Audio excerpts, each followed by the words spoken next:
안녕하세요. 기업 회생 파산 전문 권용민 변호사가 법인 회생과 책임 경영 이행 약정에 관하여 작성한 내용을 소개해 드리겠습니다. 정책금융기관 대출에서 대표자 연대 보증은 폐지되었지만 책임 경영 이행 약정 위반 시 대표자 책임이 다시 문제될 수 있습니다. 2018년 4월부터 중소벤처기업진흥공단, 소상공인시장진흥공단, 신용보증기금 기술보증기금, 지역신용보증재단과 같은 정책금융기관 대출에서 대표자 연대보증 제도가 폐지되었습니다.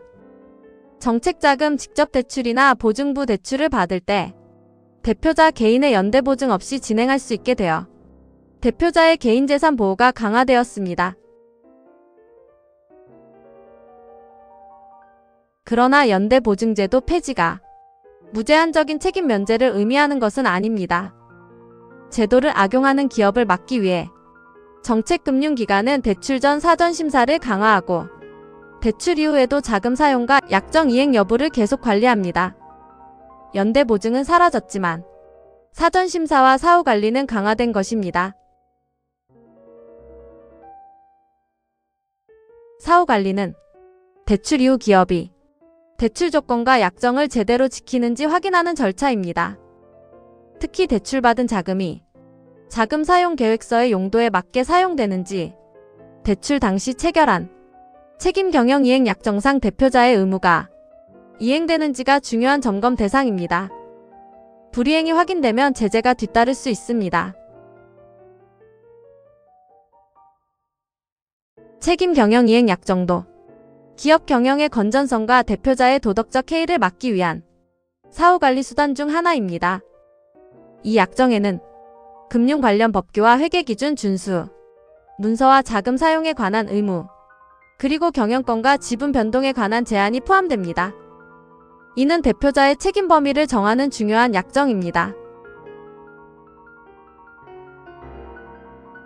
책임 경영 이행 약정은 법규와 회계의 준수를 주요 내용으로 합니다. 금융 관련 법률과 규정을 지켜야 하고 기업 회계 기준에 따라 회계 처리를 해야 합니다. 또 공문서와 사문서를 위조하거나 변조하는 행위, 허위 자료 제출, 업무상 횡령 배임 사기, 부당금품 수수와 자금 유용도 금지됩니다. 또한 명의대여 사회행위, 법인격 남용 고의부도도 금지됩니다. 대출금은 자금 사용 계획서에 기재된 용도대로 사용해야 합니다. 그리고 대표자 쌓임 경영 탈퇴, 보유 지분의 2분의 1 이상 처분, 최대 주주 지위 상실 등에는 채권기관의 사전 동의가 필요할 수 있습니다. 대표자가 책임 경영 의무를 위반하면 대표자 개인의 책임이 다시 문제됩니다. 약정 내용에 따라 대표자는 위반 사유 발생일부터 채무법인과 연대하여 보증 책임을 부담할 수 있습니다.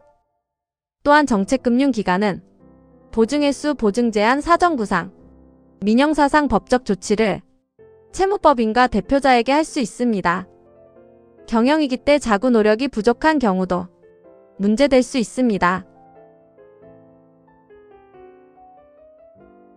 실무에서는 채무법인이 원리금을 변제하지 못할 때 정책금융기관이 먼저 책임 경영 이행 약정의 준수 여부를 검토합니다.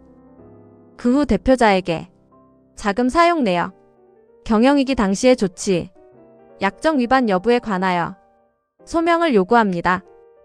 2단계의 소명이 대표자 책임 판단에 중요합니다. 대표자의 소명이 부족하면 정책금융기관은 책임 경영 의무 위반 여부를 더 엄격하게 검토합니다. 그 결과 위반이 인정되면 연대보증제도 폐지에도 불구하고 대표자에게 책임 경영 의무 위반에 따른 개인 책임을 물을 수 있습니다.